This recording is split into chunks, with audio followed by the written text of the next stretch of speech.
बिल्कुल नादिया, आपने एक चीज नोटिस की है, जी इत्तेहाद बैनुल मुस्लिमीन का अमली नमूना है। माशाल्लाह। भाई भाई एक जैसे कपड़े पहने हुए हैं, तो और इससे ज्यादा मोहब्बत और क्या होगी। मुफ्ती साहब और अल्लामा साहब दोनों, क्या बात है, दोनों बहुत अच्छे लग रहे हैं माशाल्लाह। अच्छा, ये कोई हमने पहले से डिसाइड नहीं किया होता, ये खुद इत्तेफाक अल्लाह का करना ही दिल है से कि दिल इस को तरह राह होती है ना, वो वाली बात। वो असल में मैं तो ये आम हालात में नहीं पहनता। आज जुम्मा था तो चूंकि लेट हो रहे थे तो मैंने कहा चलें इसी हाल में जो है ना वो प्रोग्राम में चलते हैं। देखिए वो अल्लाह ताला सबब बहुत बना अच्छे देता है, वो असबाब बनाए थे बिल्कुल ऐसे ही। लिबास में भी इत्तेहाद हो जाएगा। इत्तेहाद बिल्कुल ऐसे ही है। सुभान अल्लाह, क्या बात कैसे? है। और ये देखे ना, ये वो इत्तेहाद है कि इसका मतलब है हर मामले पे इत्तेहाद हो चुका है, अब लिबास पे इत्तेहाद है बस। ऐसे ही है ना, हाँ, या नहीं है? अल्लाह का शुक्र है। हाँ है, ऐसे ही है। अच्छा जी, तो अब वालिदैन के हुकूक पर बात हमने शुरू कर दी बिल्कुल है। उस पर हम बात करेंगे। इससे पहले कैसर भाई जिन्होंने अभी नात पढ़ी है, मुझे इतनी खुशी हुई माशाल्लाह। सिंध पुलिस से इनका ताल्लुक है, इतनी खूबसूरत आप नात पढ़ते हैं, जिक्र करते हैं। भाई कब से आप जो हैं ये प्रैक्टिस कर रहे थे, आपको शौक हुआ माशाल्लाह?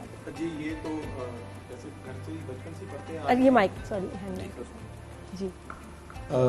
ये तो घर से ही मतलब एक माहौल था। वालदा की फरमाइश होती थी कि जो है वो आप नात पढ़ें और इस तरह जिक्र अज़कार चलते रहते थे। लेकिन सिंध पुलिस में आने के बाद जो है ये ऐसा हुआ कि हमारा इवनिंग विद जवान का प्रोग्राम था, उसमें मैंने पढ़ी और उसके बाद जो है ये वो नात भी काफ़ी वायरल हुई थी। लेकिन उसके बाद ये जुस्तजू हुई कि कलाम रिकॉर्ड करवाया जाए, तो अल्हम्दुलिल्लाह वो कलाम रिकॉर्ड भी करवाया था 2024 में। तो उसके बाद से अब ये सिलसिला जारी है। माशाल्लाह। वो कलाम भी बस सुनेंगे हम जी, जी। जब सेगमेंट कुछ क्लोज ही है। देर जी में मुफ्ती भी करेंगे आपसे वही साहब, वालिदैन के हुकूक की हम बात कर रहे हैं, क्या हम वो हुकूक अदा कर रहे हैं, नहीं कर रहे, कहाँ कमी हो रही है, क्या हो रहा है, मुझे बताइए। नहमदुन सल्ली अला रसूलिल करीम, अम्मा बाद, बिस्मिल्लाहिर रहमानिर रहीम।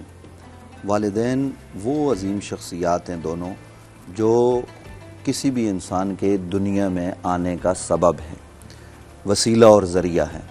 और इस्लाम ने वालिदैन की बड़ी कदर व मंज़िलत बयान की है। कुरान मजीद फ़ुरक़ान हमीद ने मुतअद्दिद मकामात पर इसका तज़किरा किया है। कुरान ने कहा वक़दा रब्बुका अल्ला ताबुदू इल्ला इय्याहु व बिल वालिदैन इहसाना। इबादत के मान बाद अल्लाह की इबादत, उसकी वहदानियत और उसके बाद वालिदैन के साथ एहसान। दूसरे मकाम पर कुरान मजीद फ़ुरक़ान हमीद ने कहा वाबुदुल्लाह वला तुशरिकु बिही शैया व बिल वालिदैन एहसाना, कि अल्लाह के साथ किसी को शरीक न ठहराओ, उसकी इबादत करो और वालिदैन के साथ एहसान करो। व बिदिल क़ुरबा उसके बाद है, यानी दुनिया के तमाम रिश्ते जो कुरान ने बयान किए हैं कि सबके साथ उसने सलूक करना है, लेकिन माँ बाप के बाद सबसे पहले अहमियत वाली शख्सियात माँ बाप है। और याद रखिए कुरान मजीद फ़ुरक़ान हमीद ने जहाँ बात की है, दोनों की बात की है, तस्निया की बात की है कि दोनों के साथ। जहाँ कुरान ने कहा कि वक़दा रब्बुका अल्ला ताबुदू इल्ला इय्याहु व बिल वालिदैन इहसाना इम्मा यबलुगन्ना इंदकल किबर अहदुहुमा औ किलाहुमा फला तकुल लहुमा उफ़्फ़िन वला तनहरहुमा व कुल लहुमा क़ौलन करीमा। ये माँ बाप बुढ़ापे की हालत को पहुंच जाएं हमारी ज़िंदगी में, दोनों या दोनों में से कोई एक, तो उनको उफ़ भी ना कहो, उनके लिए मेहरबानी के साथ बिछ जाओ उनके सामने और उनके लिए अल्लाह के हुजूर दुआएं करो। ए अल्लाह तू इन पर मेहरबानी फरमा, इन पर रहम फरमा। जिस तरह के बचपन में ये मेरे साथ सलूक किया करते थे, ये उफ़ पर आप ज़रा गौर करें। इस पर उलमा ने बहुत कुछ लिखा है, लेकिन मैं आपको मिसाल से समझाना चाहता हूँ कि एक बच्चा है, वो माँ बाप के साथ बदतमीज़ी नहीं कर रहा, वो माँ बाप को बुरा भला नहीं कह रहा। यहाँ तो बुरा भला भी कहा जा रहा है, यहाँ तो मारा भी जा रहा है, लेकिन मैं तवज्जो दिला रहा हूँ इस वक्त जो हमारे बच्चे हैं उनको, कि अगर कोई जवान काम करता है, बाहर सुबह जाके ड्यूटी करता है और थका हारा शाम को वो घर पहुंचता है और आकर ना वो लेटते हुए चारपाई पर, बेड पर वो ये कहता है उफ मैं तो थक गया, तो ये भी वो अपनी बूढ़ी माँ के सामने ना कहे, क्योंकि वो ये कहेगा ना मैं थक गया उफ, तो इससे भी माँ बाप को तकलीफ होती है। यानी इससे भी हमें बचना है। और आज सूरत हाल क्या है, आपने कहा कि हम हक अदा कर रहे हैं। आज जिस मुआशरे, जिस सोसाइटी में हम रहते हैं, यहाँ सूरत हाल क्या है, यहाँ सरेआम वालिदैन को घर से निकाला जा रहा है। ओल्ड एज होम जो हमारे मुआशरे में नहीं होने चाहिए, मैं इनकी मुजम्मत करता हूँ। भाई क्यों, हम मुसलमान हैं और हमारी तो जिम्मेदारी है कि हम अपने माँ बाप की ऐसे खिदमत करें जैसे बचपन में उन्होंने हमारी खिदमत की है। लेकिन ओल्ड एज होम अब भरे जा रहे हैं कराची में, मुख्तलिफ जगहों पर। क्यों, हमें माँ बाप को हम अपने घर में नहीं रख सकते?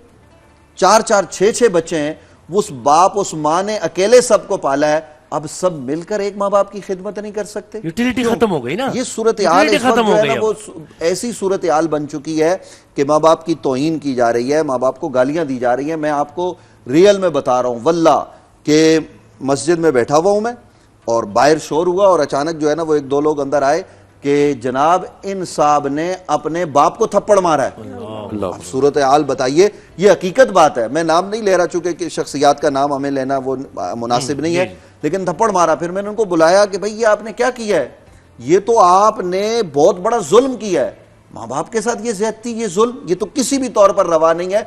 अल्लाह के नबी सल्लल्लाहु अलैहि वसल्लम के फरामीन की तरफ अगर आप बढ़िए तो माँ बाप की खिदमत में जन्नत है। जहां माँ के कदमों में जन्नत हुजूर ने बयान की है ना, वहां बाप की दुआ में जन्नत रखी है। बाप से दुआएं लेने के वक्त हम उनको बूढ़ी हालत में घर से निकाल दें, उनको कुछ पता नहीं है, उनको मामलात से आगाही नहीं है, हम बहुत ज्यादा जानने वाले लग गए। माँ बाप की तो मर्जी के बगैर बच्चे को बाहर नहीं जाना चाहिए, उनसे दुआ लेके, उनसे इजाज़त लेके जाना चाहिए।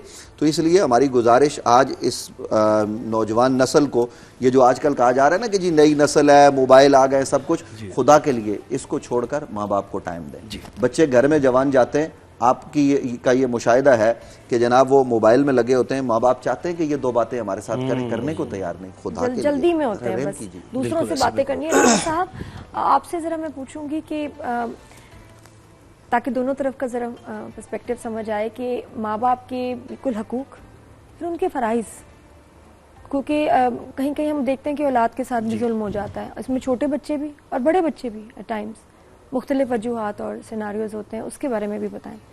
बिस्मिल्लाहिर्रहमानिर्रहीम।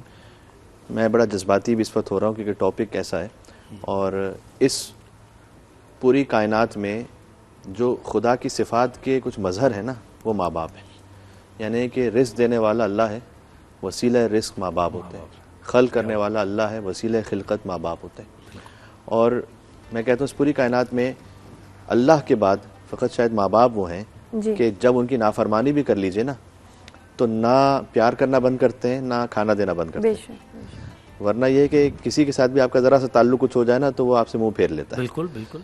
अल्लाह सुब्हानहू व तआला ये है कि वो किसी भी कैफियत में बंदा आए तो वो अल्लाह कभी भी अपने बंदे को रद्द नहीं करता, कितनी नाफरमानी के बाद बिलाखिर आया है इस तरह से। और वो रिस्क भी बंद नहीं करता। अल्लाह ने तो फिरौन का रिस्क नहीं बंद किया, वो किसी और का क्यों करे। उसने तो नमरूद का रिस्क भी बंद नहीं किया, जबकि वो तो खुदाई का दावा करके बैठे हुए थे, झूठे खुदा बन के बैठे हुए थे, फिर भी अल्लाह उन्हें रिस्क तो उन्हें अल्लाह ही दे रहा था ना, और कौन दे रहा था। इसी तरह से माँ बाप जो है ना, वो औलाद नाफरमानी भी कर लेना, लेकिन कभी भी वो प्यार करना भी नहीं छोड़ते, उसकी भलाई भी नहीं अपने दिल से निकालते कि भाई उसके लिए हमेशा अच्छा ही चाहते हैं, वो दुआई देते हैं। अच्छा, ये भी एक बात है कि हम बड़ा पीर फ़कीरों के पास, दूसरों के पास, उलमा साहिबान के पास, किबला साहब दुआ में याद रखें, किबला साहब दुआ में, ठीक है करना चाहिए, आलिम व अमल की दुआ कबूल होती है। लेकिन सबसे बड़े जो पीर है ना, वो आपके घर में बैठे हुए वालिदैन, उनकी खिदमत करें।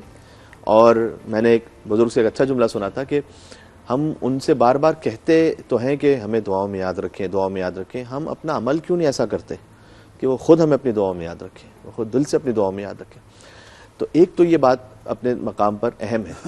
दूसरी तरफ से जो वालिदैन का फ़र्ज़ है वो भी उसी मकाम पर है। देखें, जहाँ कोई इस्लाम ने हक़ रखा है तो उसके मुतकाबिल फ़र्ज़ भी रखा है। मसलन फ़र्ज़ ये है कि हक़्क़ुल वलद अलल वालिद अन युहस्सिना इस्महु, जब बच्चा पैदा होता है क्या उसका अच्छा नाम रखो। ऐसे नाम ना रखोगे, तुम्हें थोड़ा सा मॉडर्न तो लग रहा है लेकिन उसका मतलब गलत होता है। कितनी मरतबा ऐसा होता है। अब हर वो लफ्ज़ के जो मसलन कुरान में आया है, वो कुरान में तो शैतान का लफ्ज़ भी आया हुआ है, तो अब जो लफ्ज़ है उसको आप सोच समझ के रखना चाहिए कि इसके क्या मीनिंग है, इसका वो इस्म बनता भी नहीं बनता, पहली बात। फिर अन युहस्सिना अदबहु, उसको अदब सिखलाएं।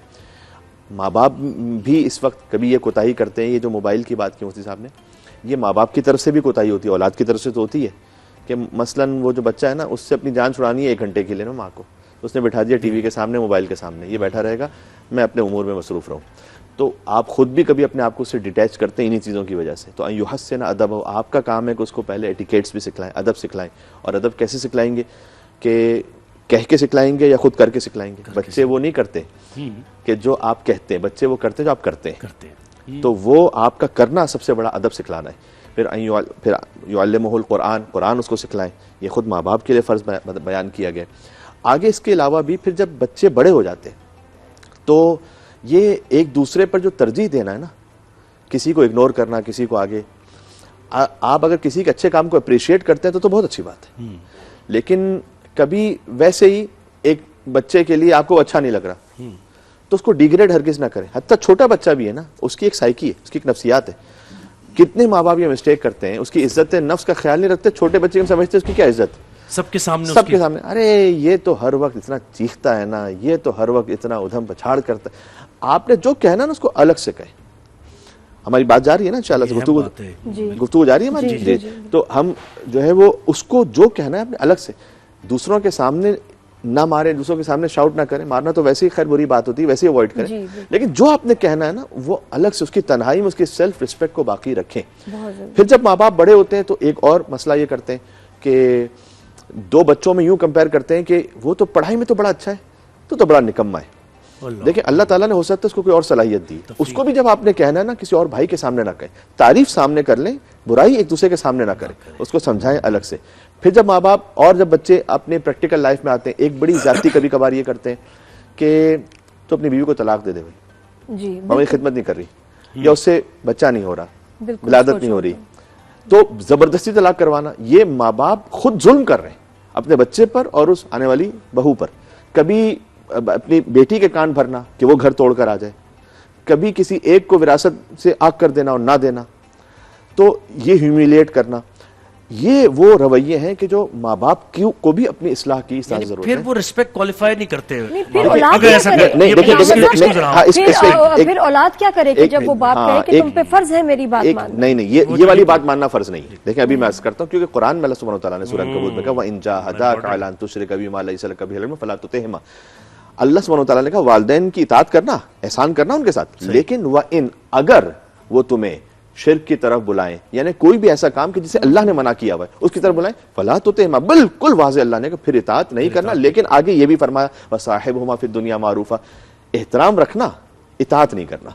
देखिए एक मर्तबा होता है कि बाप कह रहा है, माँ कह रही है कि भाई तलाक दे दो, आप कहते हैं नहीं मेरे लिए शरन जायज नहीं, मैं क्यों तलाक दूं, इसका क्या कसूर है, इसकी क्या खता है, तो आप इताअत नहीं करेंगे उनकी इस मामले में, क्योंकि वो खिलाफ शरअ हुक्म दे रहे हैं आपको। एहतराम उनका रखेंगे, एहतराम रखना अलग बात होती है, इताअत करना अलग बात होती है। तो अल्लाह ने बड़ी वाज़े गाइडलाइन आपको दी हुई है कि कितनी ऐसी बातें हैं कि जिसमें माँ बाप बहुत कुछ ऐसा चाह रहे होते हैं बच्चों से कि जो मुनासिब नहीं, वो चचा को सुना के आना, वो उसके साथ ये उसको दो गालियां देकर आना, उसको दो थप्पड़ लगा कर आना वगैरह वगैरह, ये सारे हमारे खानदानी मामला। हमारे यहाँ तो यही होता है, हमारा तो खानदानी ये कल्चर है। और जी जी, तो ये ना वो आपको कतई रहमी के लिए जबरदस्ती कर सकते हैं, ना आपके जो शौहर ज़ौजा के ताल्लुकात हैं उसमें वो अपने तौर पर कोई ऐसा इन्फ्लुएंस करके किसी पर हक तलफी या कोई जुल्म कर सकते हैं।